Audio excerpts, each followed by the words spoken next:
bonjour au peuple congolais. Papa, maman, onyokwami pona kozwa visa. Agence de voyage Smart Consulting et pour Nabino. Oza na posa obima na ba pays lokola Canada, États-Unis, ba pays nyonso ba état Schengen, Turquie na ba pays lolenge na lolenge na $500 Smart Consulting et saleli bino assistance et visa. Ba bourse peut être disponible pour na bana nyonso baza na posa okokende kotanga libanda pour na pays ya Tunisie, Chypre et Biélorussie. Oza na posa ya kozwa biso, toza esika ya kobonga te, okomi na rond-point Willery, na avenue Louvungi, 165, l'immeuble Kazam, na premier niveau.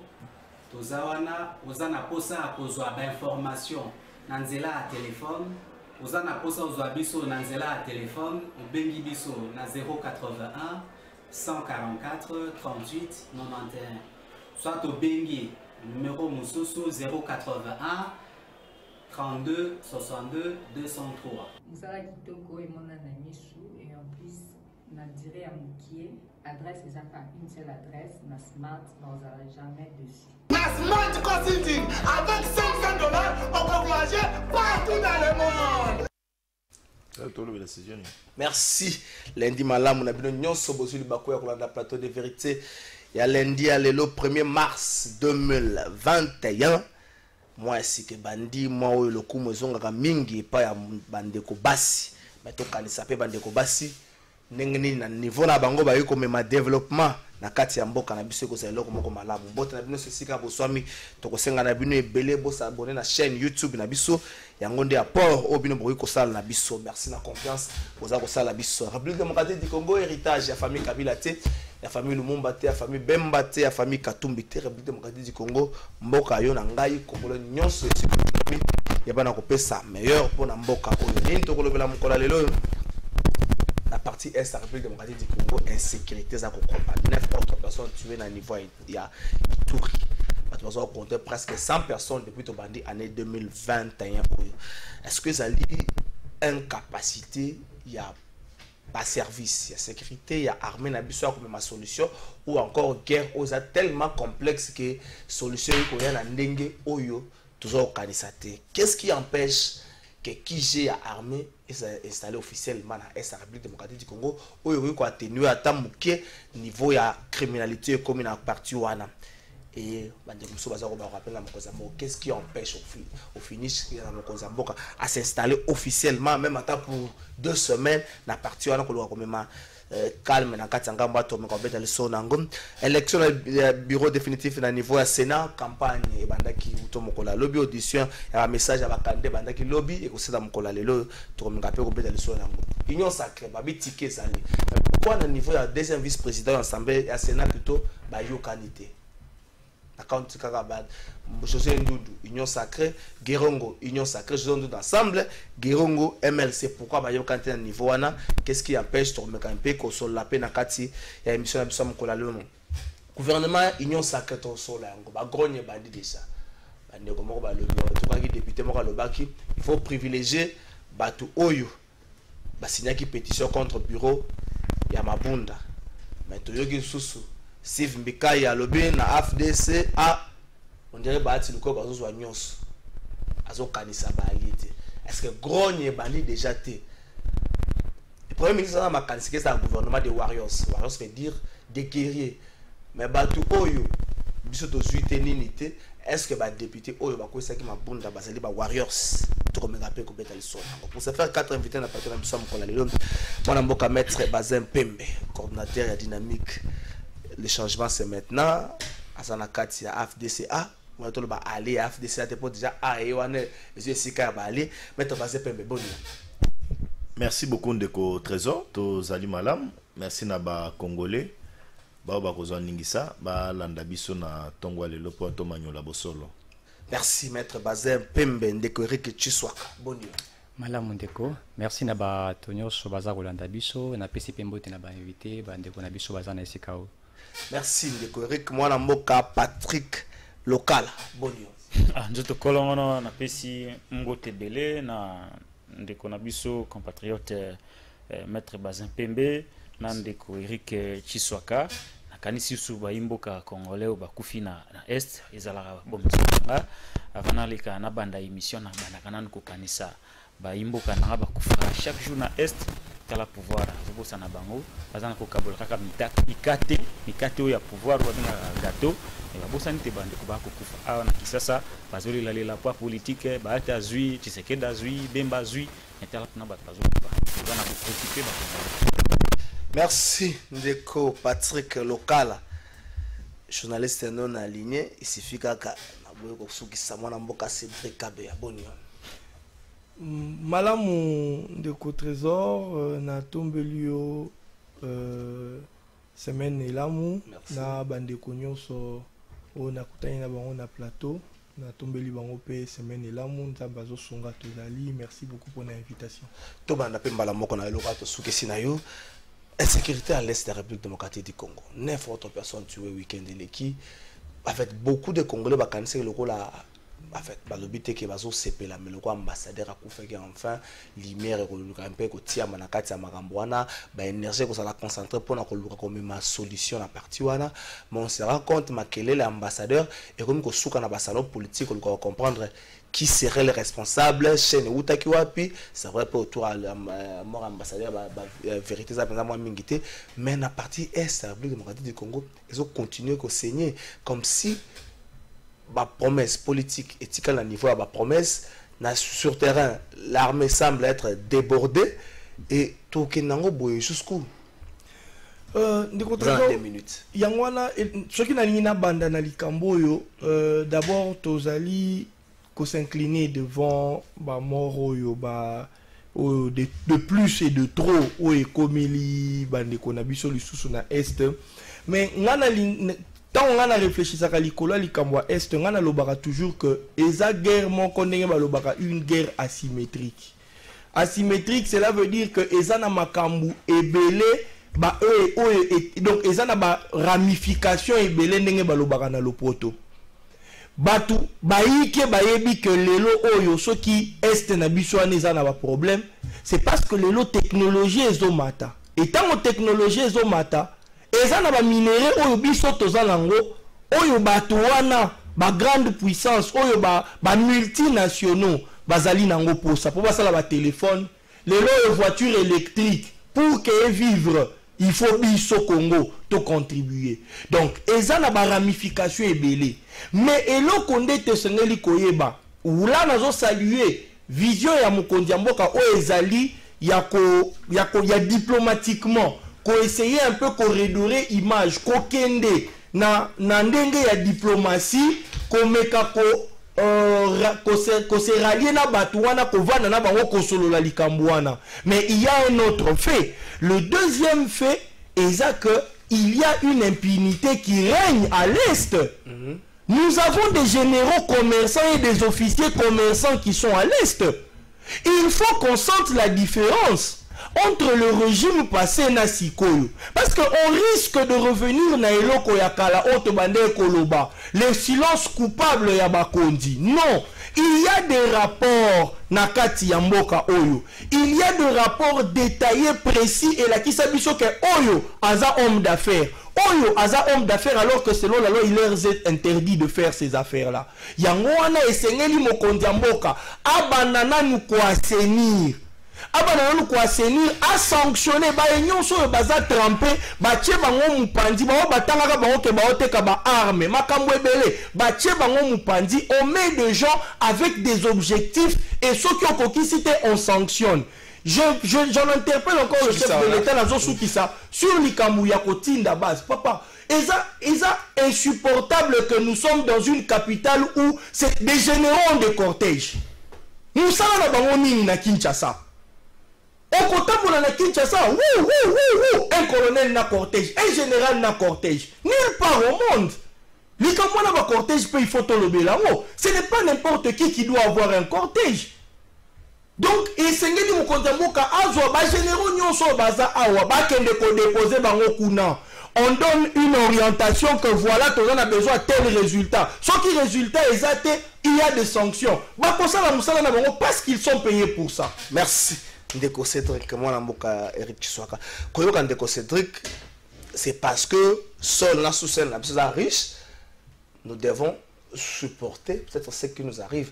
Mais dans la politique, il faut négocier. Et si quand s'il faut récupérer la minerai, il faut la formule à maquilate, tu peux sentir sur la caoutchouc rouge, les lieux comme sur la coltant du sang. Est-ce qu'il faut continuer dans la logique? Merci Ndeko Trésor pour Maloba. Na remercie Ndeko Nangai pour l'intervention à Kitoko. Na banzete Nengi ya bandaki Koloba, nous avons un problème d'abord, il y a politique interne. On n'a pas une très bonne politique définie au niveau interne.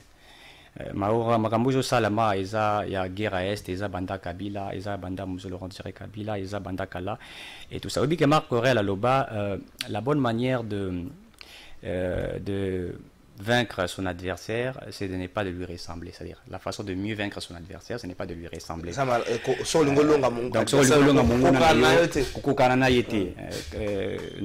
Félix Tshisekedi a le pouvoir.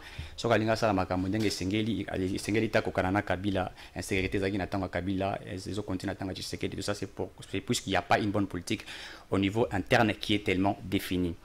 Ça c'est la première chose, au niveau interne et au niveau international. Au niveau international, toujours la guerre, il y a intérêt, guerre, il y a cette fameuse communauté internationale. Partie Est des enviés Minki. Pour la unité na Équateur, Babylone on est à la raté. Pour la unité na Congo central, tout na Bandundu est à la raté. Et ça pour la nizara kuna. Ce que kuna muki au kapé kuna katanga. Yango zoka roto ermo katanga bakatanga bazako réclamer et tout ça pour les richesses ali kuna balinga comme ça. Tous ces sont des guerres, il y a communauté internationale. Pourquoi? Puisque nous avons une politique au niveau interne, ils allaient faible. L'État a dit sa faiblesse. Par là, on s'est rappelé à François Biaton, François Bia, à Rwanda, où il y a Sala, qui est pour le discours quand il dit qu'il faudrait les RDC et le Rwanda fassent un front pour affronter cette fameuse communauté internationale. Moi, j'applaudis cette manière de réfléchir, puisque. Pourquoi? Pourquoi? Puisque, vous savez, le problème, il y a Afrique, hein, et Zakowu Talibanda. Ce sont des gens. Au Bazali là-bas moyen makasi au Bazali ko commandité ce Kolobango des autres des Salima na ba bloc zo mona na est za ko ba groupe rebelle et tout ça ça 70 ça 70 groupes ils ont créé ils ont ba groupe Oyo ils ont ba groupe organisé par le français le belge les américains etc. au Bazali ko financer bango parce qu'il faut qu'on me pose comme une question manduki bazoka yango wapi bazali ko zoango na bato musu bazali na kati ya politique interne ou bazali ko profiter na makila ya ba congolais bazali ko jouer na ba stratégie wana bazaka ko kende ko violer ko détourner ko piller ko panza na makila ya ba congolais. C'est pourquoi nous devrions interpeller le président de la Félix Tshisekedi il y a ko ba état de droit. État des droits et zali kaka effet ya ko kanga ba te poto ki bakangi bato à 100 jours. Est-ce que mbongo bazongi si ya 100 jours bakanga ki tozo côté wana tozo kangote o basali bwe.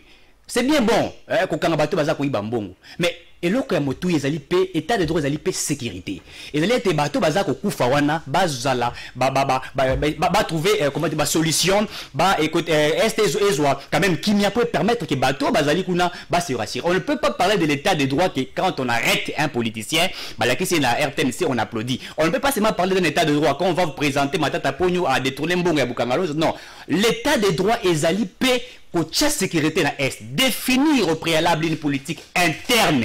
Et lorsque, vous savez, c'est le président de l'Union africaine, il malade pour le cause de la présidence de l'Union africaine.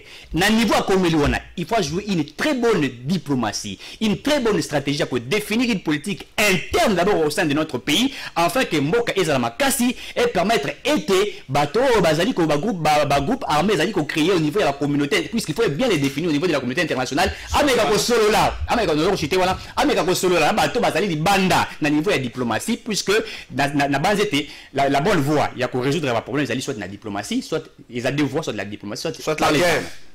Merci. Maître Bazin, Oyokin de Koerik, est-ce que la meilleure stratégie, les loyaux, pour nous mettre fin à un certain moment à l'insécurité à l'Est, il faut faire, comme a dit le Conseil spécial chef de l'État, parler franc avec les Rwandais, se mettre ensemble à un certain moment, que le un peu en déroute communauté internationale, Oyo, c'est l'homme à la base, il y a une sécurité à partir Est-Wana. Parce que la statut naïe, chef de l'État, le rôle à président, il y a Union africaine, ce n'est pas l'occasion pour naïe, il y a voisin pour qu'il y ait au moins une politique de voisinage bien définie.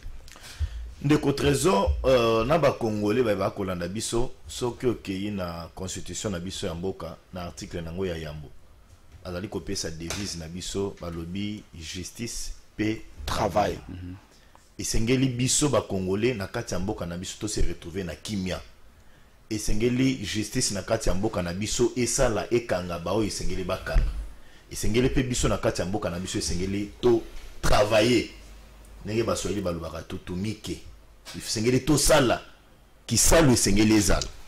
Mais il faut aussi qu'on reconnaisse eloko moko que Congo est un pays à dimension continentale.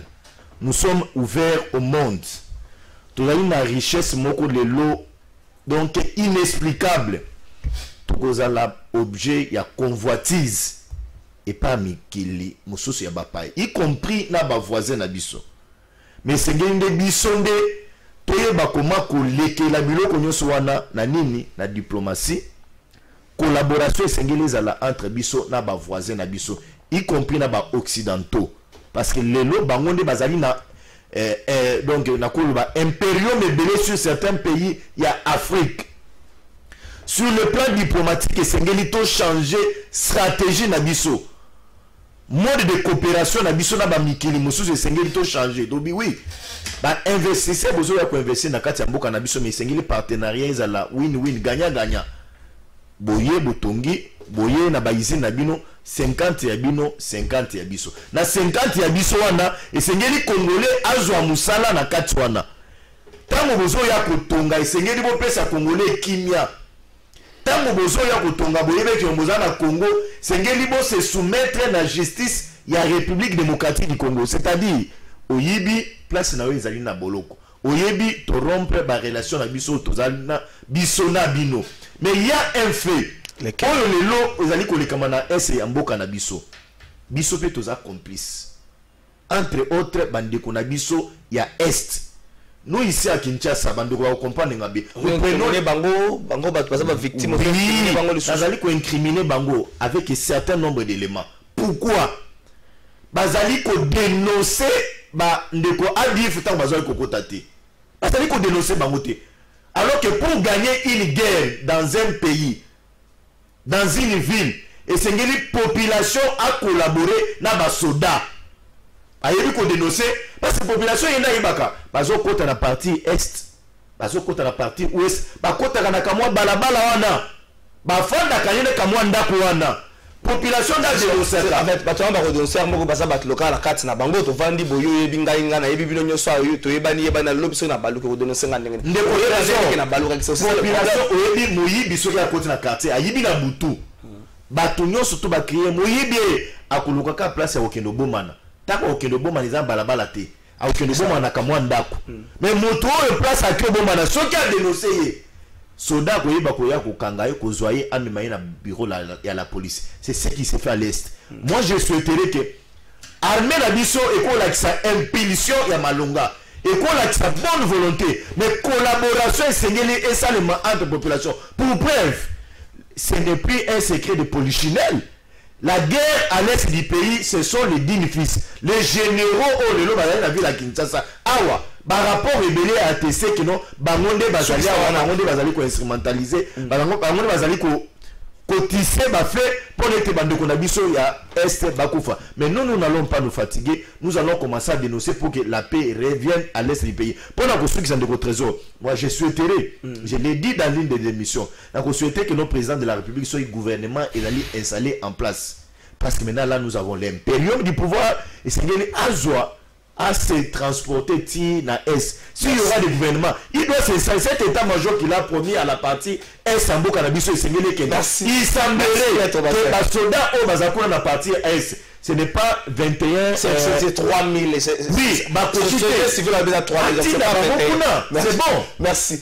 Donc Patrick, je devais me remettre Bazalobi. La population n'aide pas les services de sécurité et l'armée en dénonçant, mais aussi les sociétés civiles à l'objet, il y a qui sont maquillés là, 21 000 militaires, dans la Est, la société civile à tel, c'est là que c'est pas 21 000, il n'y a que 3 000, mais 3 000 en gros, on compte, on a balaba sur autant, on a Gitambo, t'as la kota bandal, la moni misatu, 12, la moni, on a lemba, on a 3 000 en gros. Est-ce que, problème de dénonciation, et ça a la place moko non négligeable pour mettre fin à la guerre. Merci beaucoup Ndeko Trésor na banzi na kozana mwangonga ibele parce que na ukima ibele we na simba te awa na uki problématique opposant qui problématique monene o ibandeli ya émission makambo Italie installation ya kije armée na kati ya est na mboka ya mboka na biso nde mokonzi ala kaka na déplacement na yé moka ke ko s'installer na est eza makambo ezolakisa na mokilité bato bazo kamba mboka ba ko comprendre te comment fonctionne un état.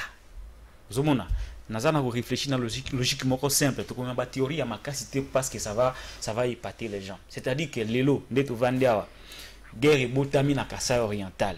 Il faut mokonzi mboka pour guerre ici là mokonzi mboka na armée na yeba longwe pa ko s'installer kuna. Guerre botami na Katanga, tozana ba Katanga. Isengeli mokonzi mboka alongwa awa na armée na yeba ko s'installer na Katanga. Tokena Olomami la même chose. Est-ce qu'on peut résoudre les problèmes il y a guerre na est ya mboka na biso par le simple fait que mokonzi alongwe awa na armée ba ke kovanda kuna? C'est ça qu'on peut réfléchir. C'est ça la réflexion. Ils ont une réflexion moko facile. Ils ont un discours politique creux. Il y a l'ukuta, il y a démagogie. À Kokiko s'est déplacé na zopesa, je suis en train de défier quiconque. À Kokiko s'est déplacé na yé, na armée, na est, guerre aussi la terre, ce qui il n'y a pas une stratégie militaire cohérente. Je crois ici il y a quelqu'un sur ce plateau. Oh ya lobeli yango. Ce n'est pas le fait que mokonzi alongwe avec vanda de guerre aussi là. Donc to éviter kotinda ka mokonzi na kulobaka makambo ko boye mokilezo se kakabiso. Eza bien té. Songo na yesi ko na makambo ya guerre est. Omoni to kufisa susu 9 tala awa ambassadeur loin de moi attention ya kusikaliwa ya ambassadeur partenaire biso. Ambassadeur mutuka moko sur le plan même si aux ambassadeurs président de la République sur le plan ya dignité to ndenge moko. Mutu moko akufi ambassadeur monaki awa qui ça c'est le ministre des Affaires étrangères a exprimé, protocole d'État s'exprimer, la service est bela s'exprimer, mokili mobimba bagangi. Mais biso na est to kufisaka chaque jour. To kufisa sous 9. Est-ce que yoki ata makele la wana wenza Kinshasa? Oyoki yango? Oyoki protocole d'État lobby? Oyoki mokonzi mboka lobby? Oyoki quel est ce politicien à s'exprimer pour condamner makambwana? Oyoki yango? Donc ce qui biso moko en interne tozana makokite ya kokosa eloko yengi considération ya ba mort na biso reconnaissance ya que tozokufisa bato tokosenga te na bato alibanda baza na considération wana baza na reconnaissance wana. Je suis pas ici en train de minimiser le génocide des Rwandais, mais il y a pas eu 2 millions de morts au Rwanda.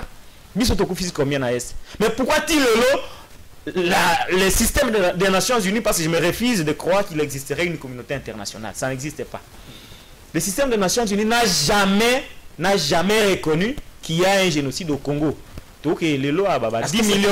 Est-ce que ça pose un problème de management au niveau local? Exactement. Nayoki. C'est pourquoi je voudrais aussi passer par là.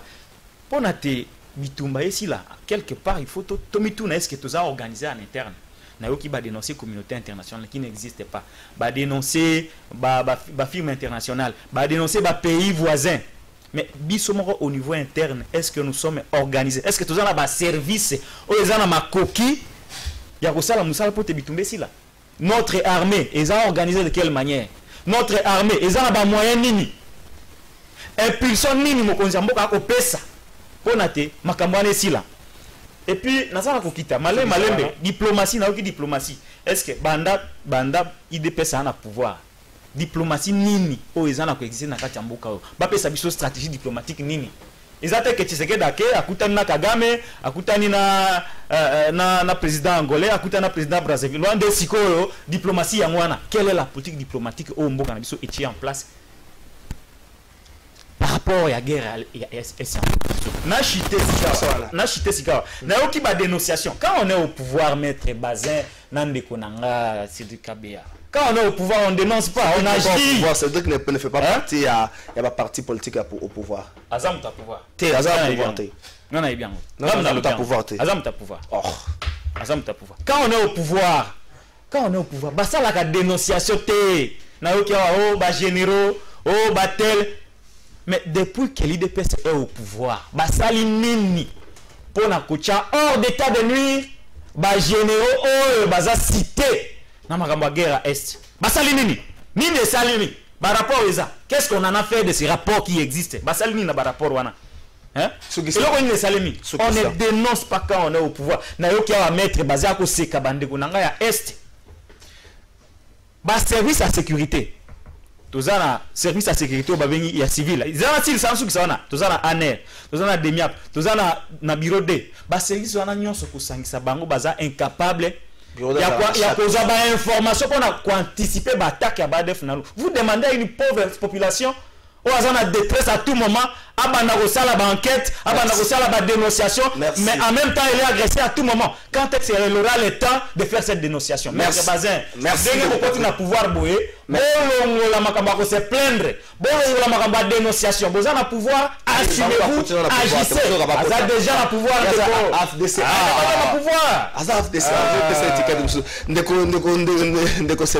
Quelle serait la solution? Est-ce que à l'interne et bon comment fort? Est-ce qu'à l'interne il faut tous la politique moko dissuasive pour permettre à ce que même à ta moutaye na makansi ba talika RDC ba lobby non 5 mois kubangla mboko mise en place l'armée salemaki patati patata, mais qu'est-ce qu'il faut faire pour que tout comment fort ou encore qu'est-ce qu'il faut faire pour que tout si ça guerre na est 1 minute 30 bon ndeko na moni makambo belé lobami na lingina na banda ko chamwa na lobaka souvent que tant to lekaka na etando ike ezana baike balanda kabiso na kolando balanda kabiso et na makambo biso to yebi obango ba yebité OK ça pena makambo ba yebi biso to yebité et puis façon na biso ya ko transmettre et c'est rien tous à la moi égard parce que tokoki ko déformer batu ebélé parce que là naza wa toza 5 ans on a plateau mais ba o bazolanda biso baza baike to yebi peut-être temenge nini bango bazali kozwa donc il faut essayer tous à la objectif na pragmatisme peut-être tous à la pouvoir tous à la opposition tous à la nani tant ozali na etando ike ozali mwana mboka lobela mboka objectivement. OK. Na ngana le point moko likambo ba militaire ba lobi que non ils ali sous 21000 te na landa ki pe chaîne société civile moko société civile eza société civile ya Beni eza est mobimba te s'il vous plaît on doit recadrer les choses. Beni eza est mobimba te donc ce qui la Beni ba lobi ba na 3000 Rutshuru ezali Masisi ezali est eza munene donc ceux qui bango balobi ba compter 3000 to lo baté que c'est que est mobimba eza kaka 3000 c'est un peu le premier élément que je voulais un peu éclairer. OK donc il na ba source to za information. Deuxième élément nayoki ndeko lobi que naza ya pouvoir mabe ya mboka na biso ezalaka nini quand on est dans l'opposition on doit dire tout est mauvais. Donc ceux qui a moni ngai na lobby na sepeli na diplomatie chef de l'État lobby aza ya pouvoir. Non mon frère. Dans la vie le pragmatisme est sengeli que ceux qui la moni mabe na lobby mabe ezali. Ceux qui la moni que makambo eza malamu na lobby peut que makambo eza malamu. Comme par exemple nga personnellement pour nanga na est. Sa solution. Na lobaki déjà que le problème est en interne nanu. Il faut tout bondir ça. Je l'ai dit. Nos généraux essayent l'impunité et s'il n'est pas batouana. Donc, on justifie l'Ikamouya, multinationaux, guerre asymétrique, on va justifier que Batounemso va la tête aux non. Sanctionnons-les d'abord et on verra des résultats. Merci. Et puis les Kamounan, si c'est les Kamounan qui sont moi, les Kamounan, il y a la population. La population aussi, oui. Nous avons vu des gens, c'est à cause d'un $100. Kéazo comme un rebelle. Nous avions vu ça. Mais où est le patriotisme?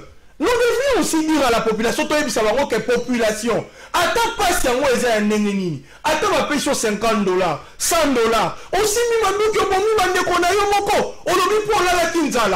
peut pas tolérer ça. On met un pragmatisme la vérité. Bon, solo. Merci.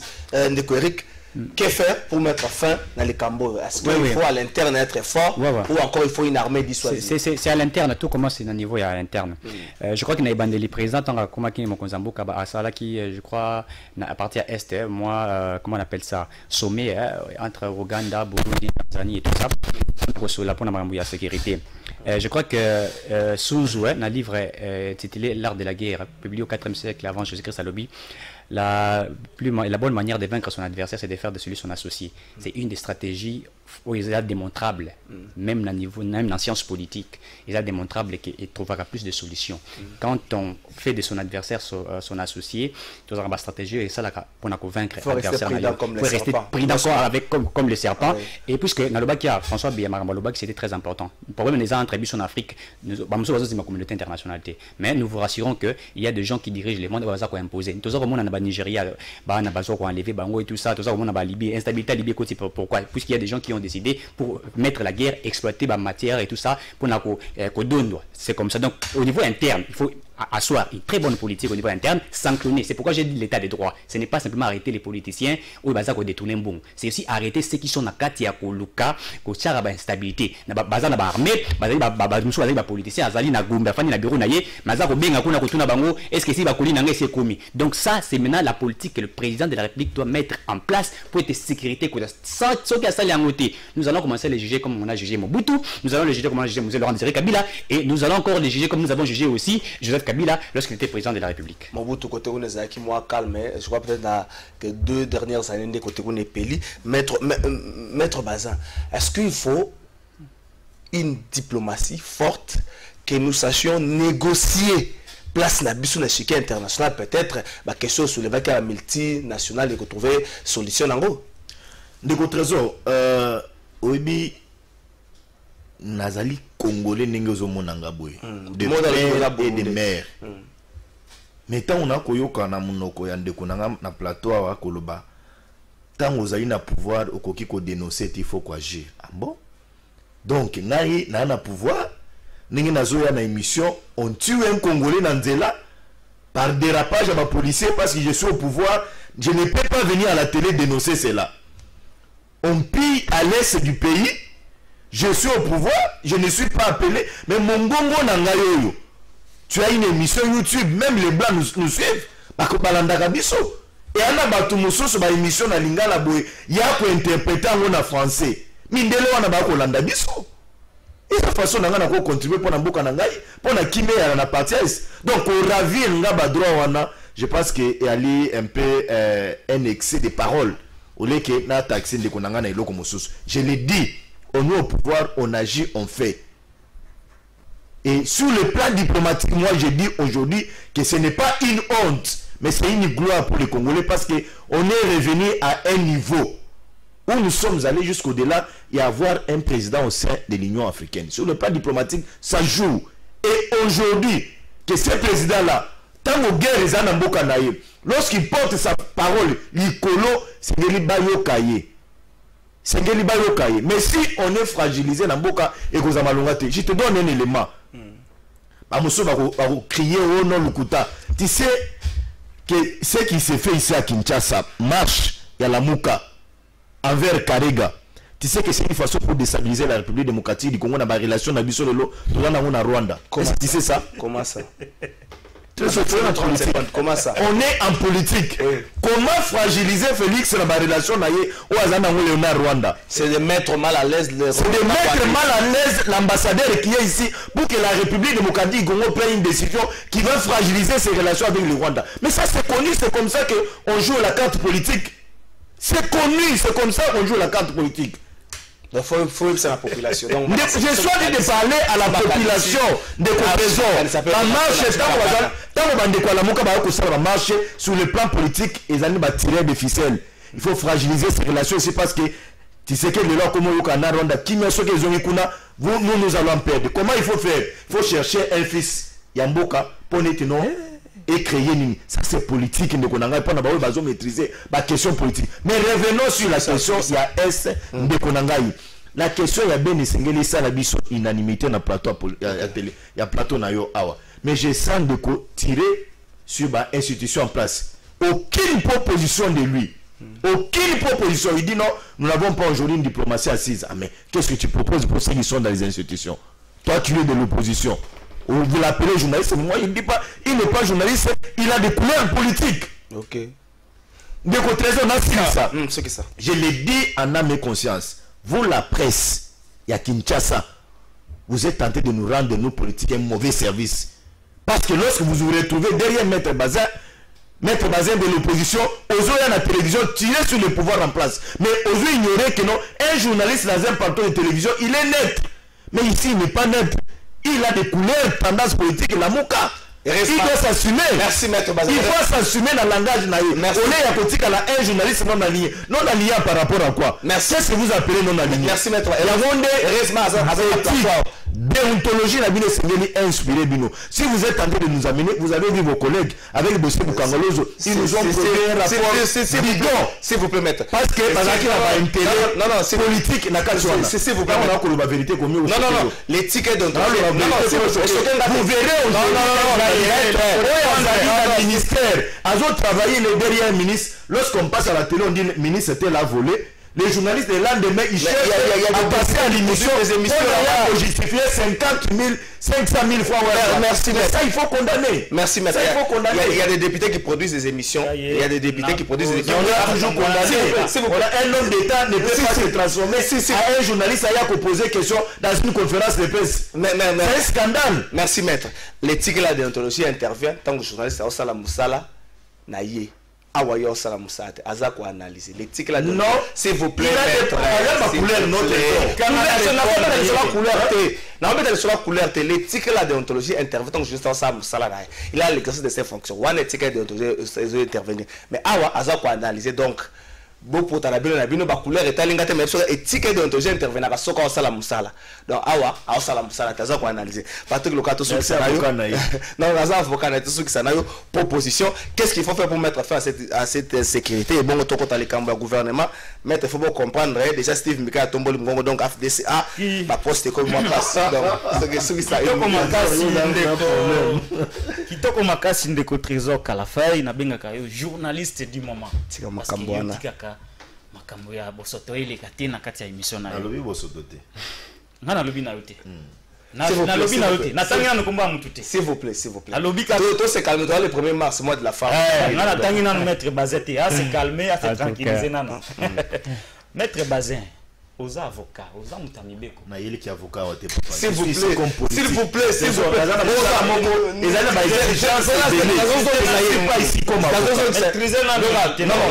Non, Patrick, pour mettre Bazin, ne concéder la ZAP avocat, mais pour pas ça le gars avocat, c'est que bazwa mbano to avali ya na bango. Mais Bazin awa lokola ba analyste politique des Congolais. Donc, to suka na niveau wana. Kanga na liberté d'expression. Oui, na liberté d'expression. Ngai mutu na liberté d'expression. Ngai mutu na lobi yango. Soki ezalaki ye mutalobi na ye kuna ba avocat ingai ezala mabe au niveau ya baro na bango mais ngande mutu na lobi yango c'est sans conséquence oza avocat otanga ki makambo ya droit maître oza expert na makambo itali droit est-ce que aussi otanga eloko ba bengi code de déontologie et d'éthique professionnelle ba journaliste congolais po ya koloba makambo zo loba nanga wana est-ce que si otanga ki yango naza sûr que soki on se prépara qui otanga qui makambozo lo bana ndeko trésor angazo ngisona nzila te wani za kaka eloko muke na makambo etali na kozongela mabakization te la muka tout ça je suis un observateur indépendant na makambo etali diplomatie na okinde ko nanga Cédric Kabe alobi ono nazana ko soutenir diplomatie ya chef de l'état mais tanga na lobi te ya muta pouvoir aboyi yango na kotuna na ndeko na biso na bande à société civile zilana no te ndeko trésor diplomatie aux ana ko soutenir ya chef de l'état et produire leur nini résultat efficace nini oyo bimi na diplomatie oyo yo za ko soutenir diplomatie ya chef de l'état diplomatie na ça n'a pas empêché armée zambienne et longwa écoute na kati mboka na biso tia drapeau pendant autant de jours diplomatie na ye et petit te bitumbe za na est diplomatie na ye ayebi pour lelo akoma masa ndiko président Kagame tozana ko prôner divorce était mais toyebi ka komi masa na ye mais entre temps ba expert ya Nations Unies basi basala ba rapport ko prouver te Rwanda, Burundi, Uganda ba zalaka base arrière oyo ba adversaire na biso ba ADF nalu ba FDLR ba sale la rapport na ko déstabiliser mboka na biso tango yo suki sawana ozali muta pouvoir tango ndeko Félix Tshisekedi ba congolais ba PC pouvoir eloko nini ya sali po ebisa na Paul Kagame na ba collègue na ba homologue ne mususu ke botika ko sunga ba rebelle ba ennemi na biso pour la déstabilisation du Congo asali déjà nini na diplomatie oyo ozana ko soutenir na moni ba musu ba se flatter oh non a commis président ya Union africaine même si Shadari Fayoul ne mutu angaza na place wana angaka ko maka président parce que ça qui tour ya RDC donc eza nango exploiter eza quelque chose d'ordinaire qui est arrivé makambo ba militaire ndeko trésor suki sawana oyoki pouvoir akosia wa 21 000 selon ningo lobby kuna ba lobby 3 000 na mais ndeko c'est à rappeler que déjà la partie est c'est pas dans un coin entre la société civile basée na est na yem to pouvoir ndiko kabe ya vandi ya to croire na nani ya vandi na kisasati alati cravate na veste lokola ngaiki aleki bato abeni ko zala informer la situation ya bango que yem to azana cravate na costume na plateau donc to croire na mutavani na kisasa azako lega na etandoike to boya ma vérité bato bana terre ba ko bisabiso non ndeko à ce moment ici to croire si seulement ba responsable batina ki ba militaire kuna ba sali point de presse pour éclairer l'opinion encore que to yebi pouvoir oyo bazana moi problème ya ko communiquer il faut ba recruter ba expert pour na ba yeba na ko améliorer notre communication parce qu'on ne peut pas gérer un pays na problème ya communication transparence exacte na makambo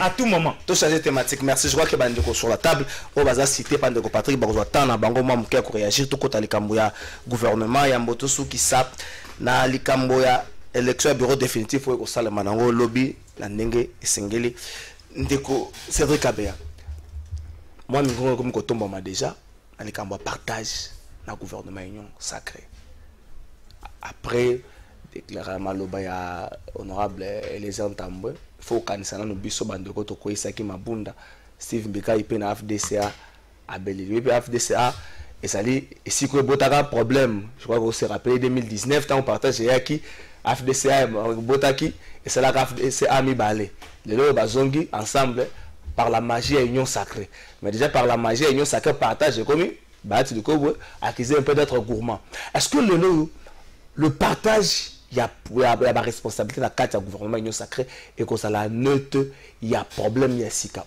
à un certain moment il peut que boma gouvernement il y a ba warriors nenge premier ministre ka kolobelango mingi 2 minutes là vraiment yambona na kota makasi na sujet oyo lobi eza vraiment motuya na lingaki un peu na yanola mwa muke na mayo euti kolobama ndeko na biso azali journaliste webi mopanzi sango babenga bango na lopoto ba meneur de masse ba leader d'opinion ozali na musale belé na utaki koloba ke yo telemi yo moko awa na batu nyonso bazo filmer yo boleki ata 20 te discoute boleki te mais baye oyo bazali kolanda yo o bakoki kozala influencer na musala obino bozo sala bayi ke yango ne sengeli toyeba nini o tozali koloba na ebisi bandeko société civile nalandaki bango na tongo ngai chaque tongo nalandaka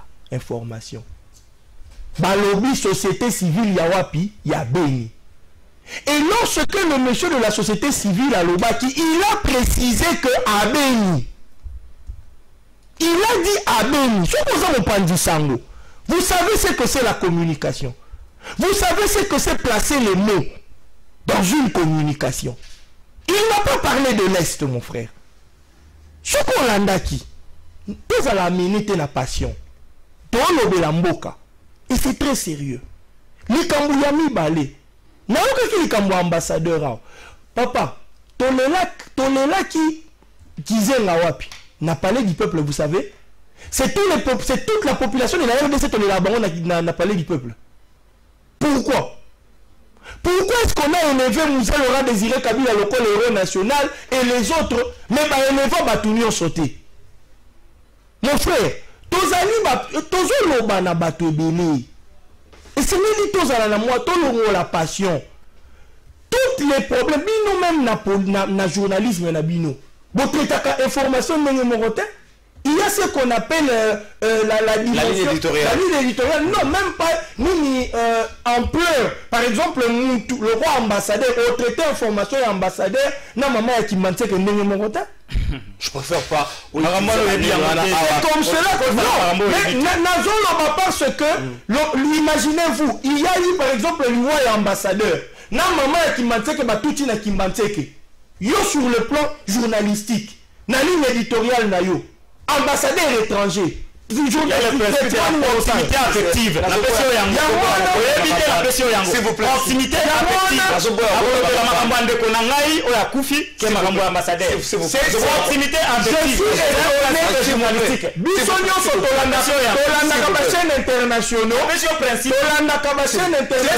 S'il vous plaît, s'il vous plaît. S'il vous plaît. Et l'autre, ezali na incidence diplomatique. Et donc, ils ont une incidence diplomatique. Donc, on les canadiens, banal. Un diplomate, un ambassadeur, c'est le président italien qui est décédé, vous savez, sur le plan diplomatique. Vous devriez vous informer diplomatiquement. Et les entours. Maître, quand il y a gouvernement. Et donc, ils ont dit député. Papa, Tolanda qui vient à Ottawa, Bozo Berana. Gouvernement mabunda na gouvernement oya ilunkamba.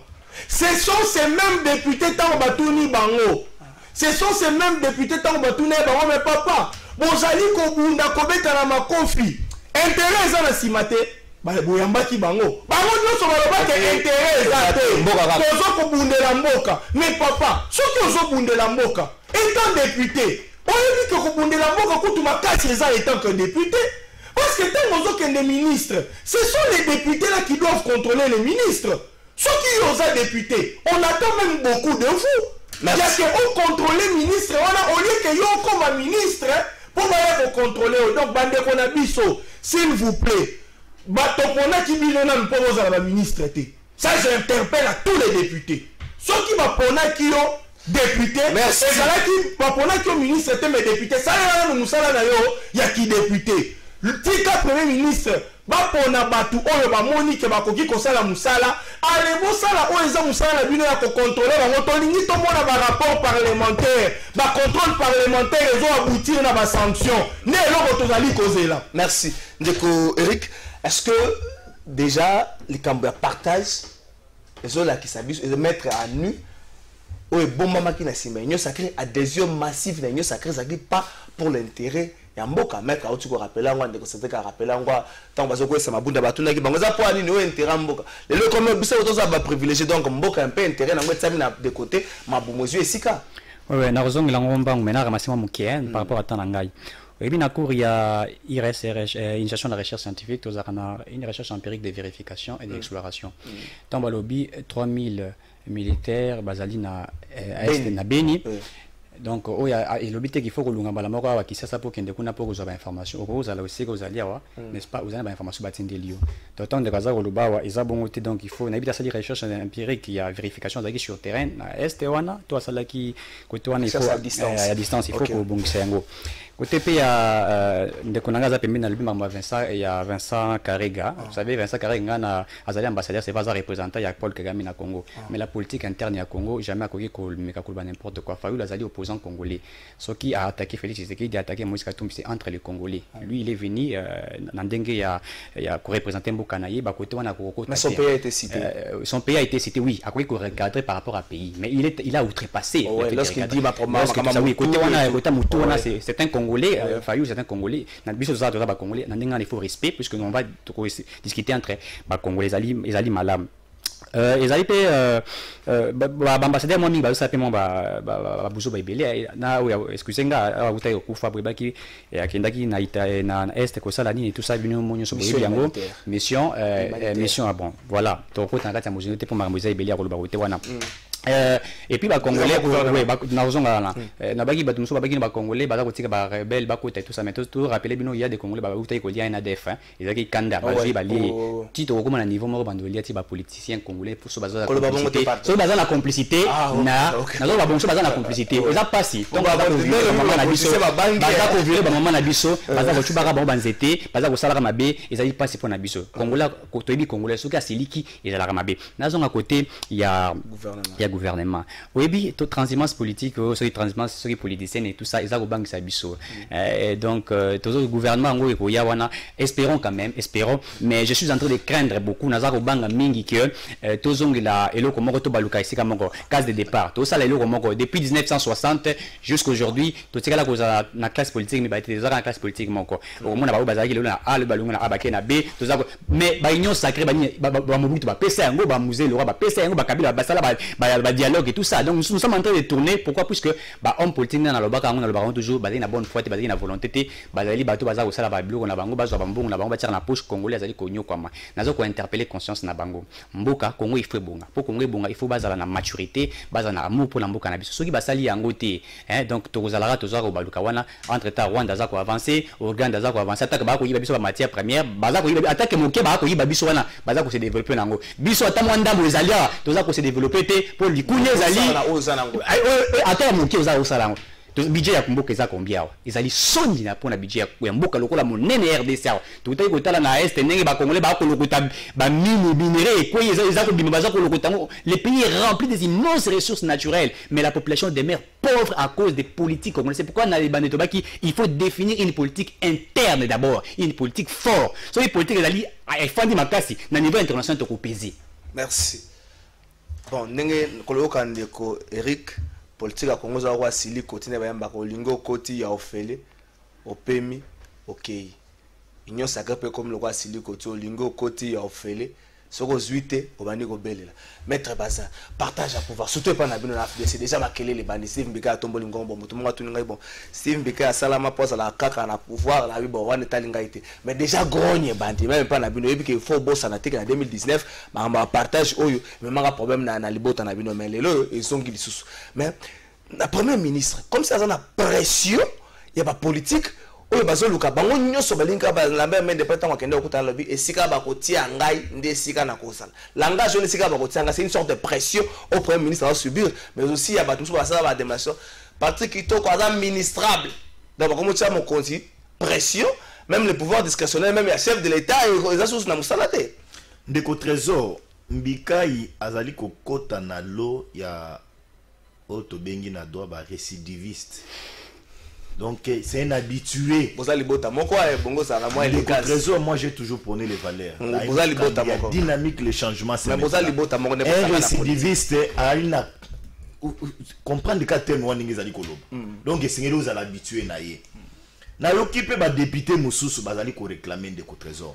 Tozali 391 députés au sein de l'Union sacrée. Ceux qui balingi ba servir batunyo so na 50 postes. Donc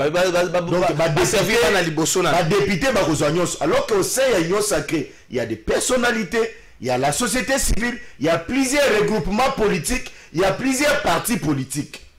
Et tant que bazali koya une union sacrée, ce n'est pas pour la koya servir batunyo sauté. Ça ne se fait pas dans une république. Donc et aller à Moussoussou à kokiko servir mboka étant libanda. Mais na makanisi na ye, nenge biso toko sala boy. Attention, il se retrouver, mais nous allons continuer à percer pour être la République démocratique du Congo et yeba comment gagner. Il y a Moutouya et Zali que non, centre il y a gravité na biso ezali bien-être il y a peuple congolais. Guerre auto ya ko lobalelo na esambo kana biso et ko sila ningi tanko biso to ya ko bena na pona ba poste. La paix o ezali lelo instabilité za na ville à Lumbashi et que si la nengi tant que biso le loi na Kisasa tozali ko la ba poste tozali ko sala ba émission à poste lipa et ko changer nengi tant que politique azo ninga cha intérêt na ye au lieu que aza la redevable vis-à-vis à peuple wana population a voté qui député pour la salle auto bengi contrôle parlementaire ali police. C'est un OPJ na ko bazali OPJ ya ba mandataire, azali OPJ ya ba ministre. Yenda yeba ko contrôler bango. Yenda zwaka makambo ministre ida me yango devant justice. Mais yo OPJ wana okoloketi non, yo moko omisa longa nzama. Nana ko contrôler yo. Là on n'est pas en train d'aider le président de la République. Na comme on a ba député on a peut ba larguer ba tona ba télévision pona koloba ba ngonde ba signer pétition mabunda mais on y va où avec politique en boka na biso. Ndeko nangai Assemblée nationale, tout ça, élection. Nous voulons attendre de l'Assemblée nationale contrôle parlementaire. Pour gagner en termes de la recette na Katambo Cannabis. En termes de corruption, na Katambo Cannabis de trésor. Sénat, ils allaient qu'on a installé. Ils allaient ça la contrôle parlementaire. Ndeko Bataye na alobi azo redorer image à Sénat. Tout ça là est confiance. Bien-être, il va travailler, il va personnel, il va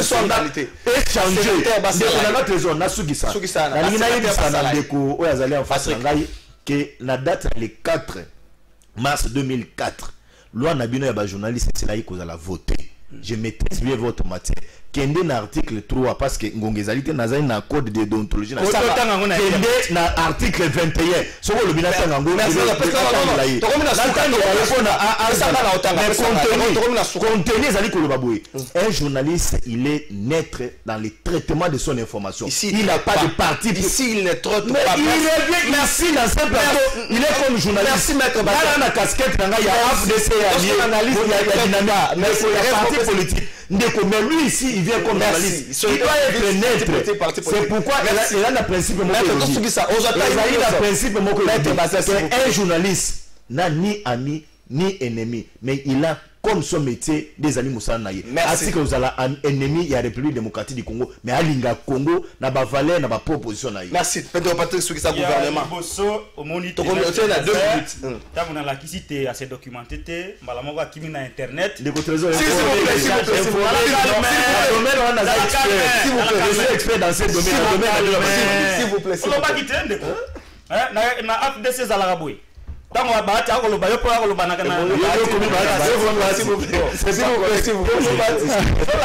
Ils ont la kisate, maître basé avocat, atanga ki na été avaya ndenge moko na ndeko na ye maître Kabeya, avocat lisusu atanga ki te, na pesa biso ba leçon na métier na biso. Ndeko na kopisa boy. Principe moko ya journalisme elobi proximité affective. Oyoki yango tango mutu aza fraudeur abimia na aéroport national Anjili a fraudé ake na Goma a fraudé ake Bukavu a fraudé avec okufa na mine yo lingi penza ba journaliste ba banda na makambo na ye ya fraudeur ya mbote ba wa makambo ba congolais ndeko te pardon pardon bon c'est documentaka un peu ya kwa ko makambo ba journaliste na kati ya suka gouvernement on a suka na gouvernement omoni eloko ba benge union sake par principe tango bo sali majorité parlementaire premier ministre azana latitude ya kopona ba membre ya gouvernement na kati ya union sake majorité parlementaire mais tout en respectant principe et représentativité mais vous n'avez pas le droit ya kubanda ko exiger ndenge bandeko ba sala ka bandeko ya AFDC parce que lingomba no yi AFDC za lingomba o ba sala kaka pona le pouvoir pour le pouvoir MDT